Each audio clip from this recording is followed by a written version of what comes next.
compañeros, compañeras. Mi nombre es Joel Romo. Me tocó exponer sobre la comunicación y comunicación científica. Para entrar en este tema, primero definiremos las dos. La comunicación. Se puede hablar de cualquier tema, cualquier lugar, con cualquier persona. Ejemplos de esto puede ser lo que te pasó, lo que piensas de un video, el lugar, un bar, una cafetería, la persona, tu madre, tu primo, tu mejor amigo. En sí, no importa, generalmente se da en tu día a día. En cambio, la comunicación científica. Tenemos que hablar de un tema específico, un lugar específico, una persona específica. Ejemplos de esto sería un juicio, debatir tu tesis, el lugar obviamente sería un auditorio, una sala de juicios, y las personas serían el juez, los profesores, los abogados en sí. Para que exista comunicación y comunicación científica, debe haber mínimo dos personas, un emisor y un receptor. Ya, cuando vamos a comunicarnos, se toman en cuenta los elementos de la comunicación. En la comunicación, estos no se los percibe, pues solo fluyen. En tu vida diaria, esto no se nota. Pero en la comunicación científica, sí. Por eso hablamos de la codificación. ¿Qué es la codificación? Consiste en transformar mediante tus ideas un código. ¿Qué es la decodificación? Es lo que recibes del mensaje.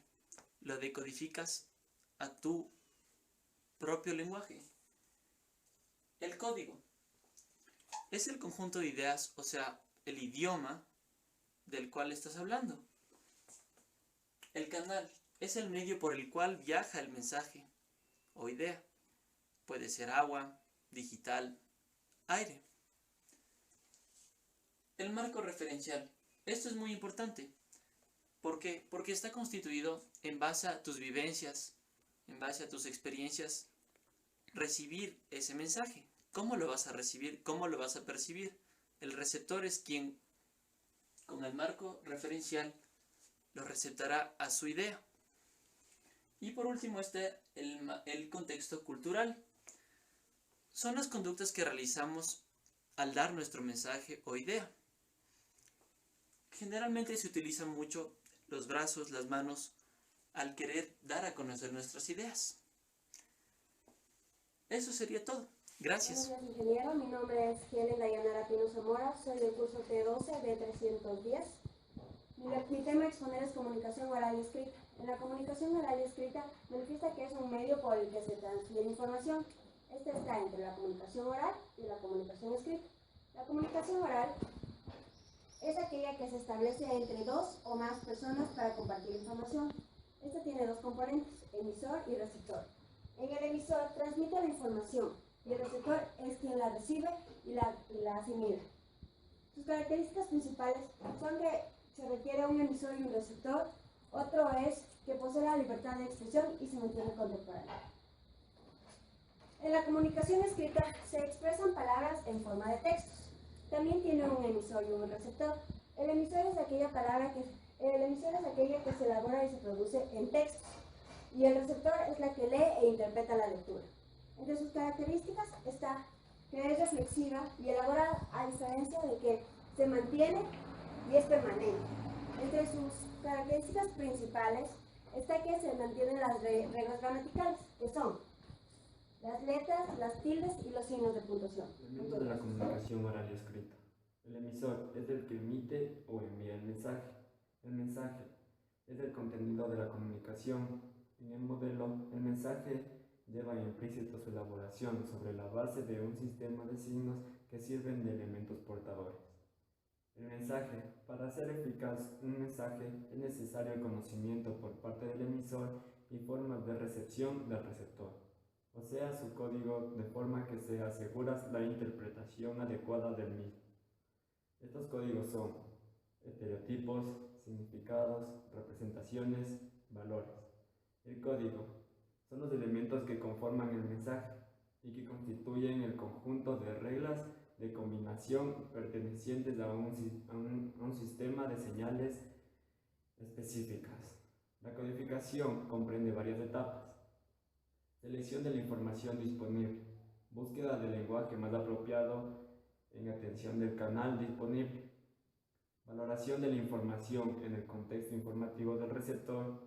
Momento y lugar adecuado para transmitir la información. Conocimiento de la preparación del receptor. El canal es el soporte físico en el que se expresa o manifiesta el mensaje. Es el vehículo o medio de transportar los mensajes, como memoradas, cartas, teléfono, radio, periódico, película, revistas, conferencias, juntas, etc. Los canales pueden ser formales e informales. Los formales son los que se planifican y se estructuran adecuadamente, y los informales son los que surgen.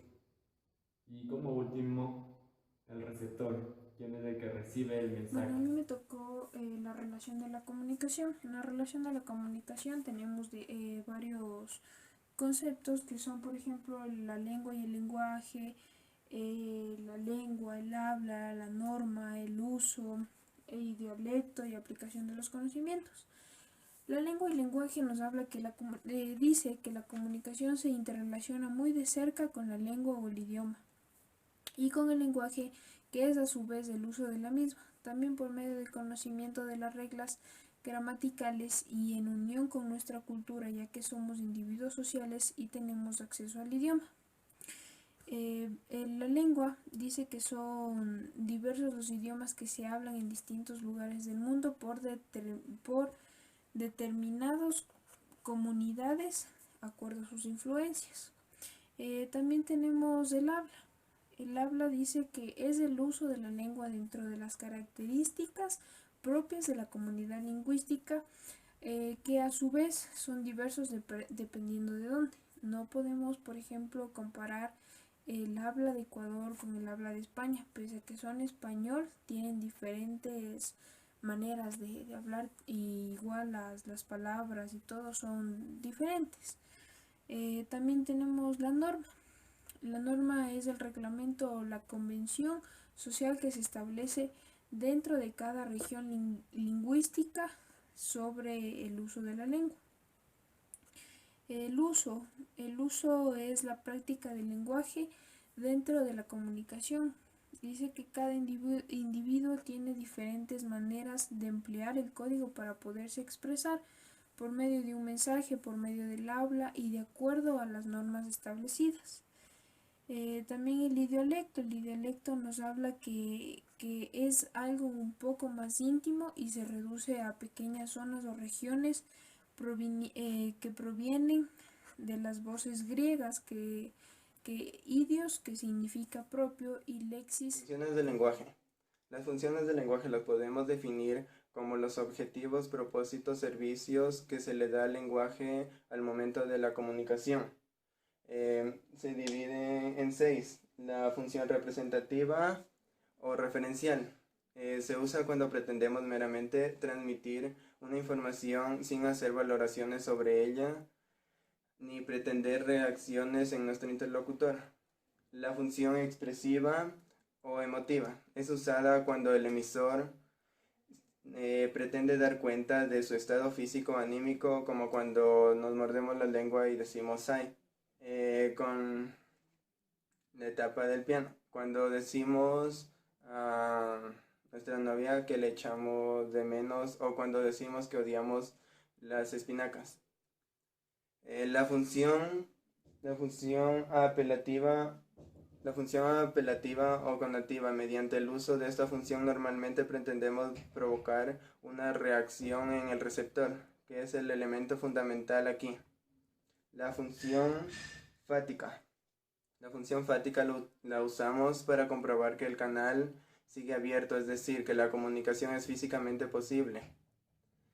La función poética o estética. Se pretende crear belleza usando el lenguaje. Es la función principal en poemas, novelas, obras de teatro y canciones. La función metalingüística se utiliza cuando se usa la lengua para hablar de la misma lengua u otra cualquiera. Por ejemplo, cuando decimos burro se escribe con B. O esta función se centra en código, es decir, en la lengua respectiva de la que se hable.